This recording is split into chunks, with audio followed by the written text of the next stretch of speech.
செய்திகள் வாசிப்பவர் செல்வம். ஊத்தங்கரை அருகே ஸ்ரீ காளியம்மன் கோவில் கும்பாபிஷேக விழா. கிருஷ்ணகிரி, பர்கூர், ஊத்தங்கரை உள்ளிட்ட 3 சட்டமன்ற உறுப்பினர்கள் திரளாக பக்தர்கள் கலந்து கொண்டு சுவாமி தரிசனம் வழிபாடு.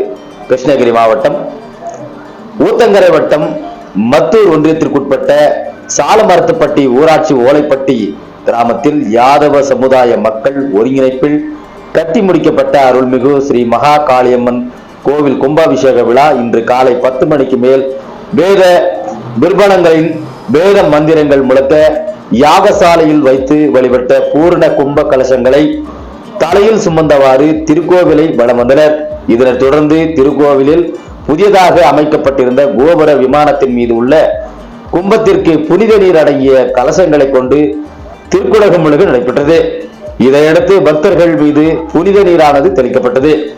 மூலவர் ஸ்ரீ காளியம்மன் சுவாமிக்கு மகா மங்களார்த்தி தீபாராதனைகள் காண்பிக்கப்பட்டது. ஏராளமான பக்தர்களுக்கு தீர்த்தம் வழங்கப்பட்டது.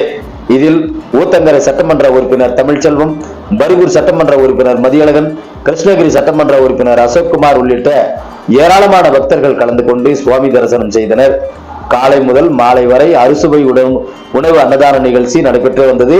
இதில் ஏராளமான பக்தர்கள் கலந்து கொண்டு ஸ்ரீ காளியம்மனை சுவாமி தரிசனம் செய்து வழிபட்டனர் என்பதும் குறிப்பிடத்தக்கது. ஊத்தங்கரையில் இருந்து செய்தியாளர் செல்வம்.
बने बने सेंटर बने कहाँ सेंटर बनेगा।